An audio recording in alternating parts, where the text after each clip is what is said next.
प्यारे बच्चों, आज मैं आपको एक छोटी सी कहानी के द्वारा समझाना चाहूंगी कि परिस्थितियां कैसी भी हों, अगर हम अपने आप को पॉजिटिव वे में रखेंगे, सकारात्मक बनाएंगे अपने मन को, तो हम कुछ भी कर सकते हैं। मन के हारे हार हैं, मन के जीते जीत। इस पर मैं सुनाना चाहती हूँ और वह कहानी है संत तुकाराम की और संत एकनाथ की। संत तुकाराम और संत एकनाथ दोनों संत थे, जैसा कि नाम से ही स्पष्ट है, वे संत थे और बहुत अच्छा कार्य करते थे, समाज में सबकी भलाई भी करते थे। दोनों की पत्नियां थी। एक की पत्नी बड़ी कर्कश थी और एक की पत्नी बहुत शांत थी। एक की पत्नी हमेशा पति भक्ति में रमी रहती थी, जो पति कहते थे वही काम करती थी और पति के सुख दुख की चिंता करती थी।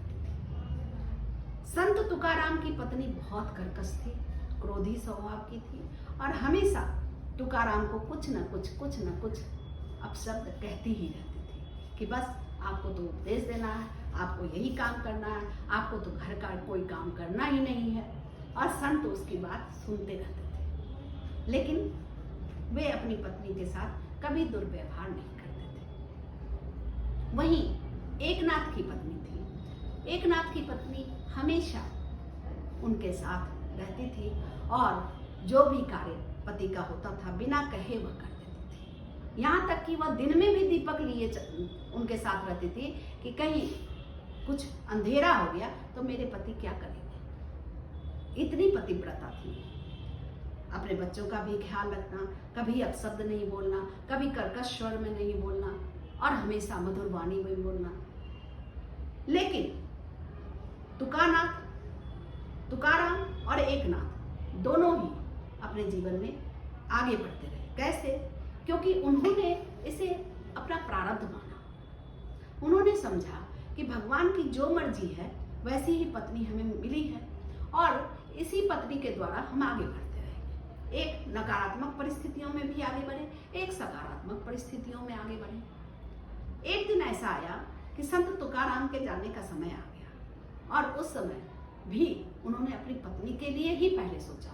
उन्होंने कहा कि देखो आज मैं जा रहा हूँ, बहुत दूर जा रहा हूँ। पत्नी ने कहा ठीक है जाओ, तुम्हें रखने से भी क्या फायदा, तुम घर में भी रहते हो तो कौन सा काम कर देते हो, तुम्हें जहाँ जाना है जाओ। संत तुकाराम ने कहा कि देखो मैं बहुत दूर जा रहा हूँ, मैं वापस लौट करके नहीं आऊँगा, विट्ठल के दूत मुझे लेने के लिए आ रहे हैं। तब उसने फिर कर्कश स्वर में कहा कि हर समय तो तुम विट्ठल विट्ठल ही बोलते रहते हो, जाओ जिस विट्ठल के पास तुम्हें जाना है जाओ। बोलते हैं कि देखो भाग्यवान, तुम्हें अगर जाना है मेरे साथ तो तुम भी चलो, तुम्हारी भी सदगति होगी। बोलती है कि नहीं नहीं, मेरे पास बहुत सारे काम हैं, तुम्हारी तरह मैं इधर उधर नहीं फिरती रहूंगी। संत तुकाराम ने बहुत समझाया, लेकिन उनकी पत्नी इस बात को नहीं समझी और उसी समय पत्नी के सामने में दूत आए बैकुंठ से। विट्ठल के प्रिय थे, वो भक्त थे और दूत आए रथ लेकर के और संत तुकाराम जब उस पर चढ़ने लगे तब पत्नी को होश आया और उसने कहा कि कहाँ जा रहे हो, तुम किधर जा रहे हो। उन्होंने कहा कि देखो मैंने तो तुम्हें समझाया था कि मुझे बहुत दूर जाना है, मेरे जाने का समय हो गया है, लेकिन तुम समझी नहीं, तब मैं क्या कर सकता हूँ। और संत चले गए और यहाँ पत्नी हाथ मलती रह गई। तो नकारात्मक परिस्थिति हो या सकारात्मक परिस्थिति हो, हमेशा हम आगे बढ़ सकते हैं। अगर मन की परिस्थिति हमारी अच्छी है तो हम परिस्थिति से भी आगे चले जाएंगे।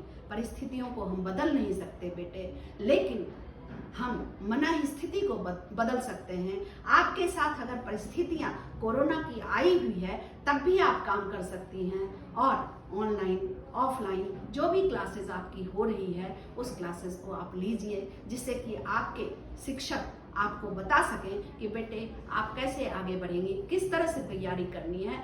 आपको अपने शिक्षकों की बात माननी है। जिस दिन आप ये मानना शुरू कर देंगी तो वास्तव में आपको सफलता हमेशा मिलती ही चली जाएगी, क्योंकि परिस्थितियाँ हम नहीं बदल सकते, लेकिन मन स्थिति तो बदल ही सकते हैं। विद्यालय में जब क्लासेस चल रही है तो आपको आना चाहिए और प्रतिदिन कक्षा आपको लेनी चाहिए अपने टीचर्स से, जिससे कि आप आगे बढ़ सकें और विद्यालय का भी नाम रोशन हो सके, आपका भी नाम रोशन हो सके और आपके माँ बाप का भी नाम रोशन हो सके।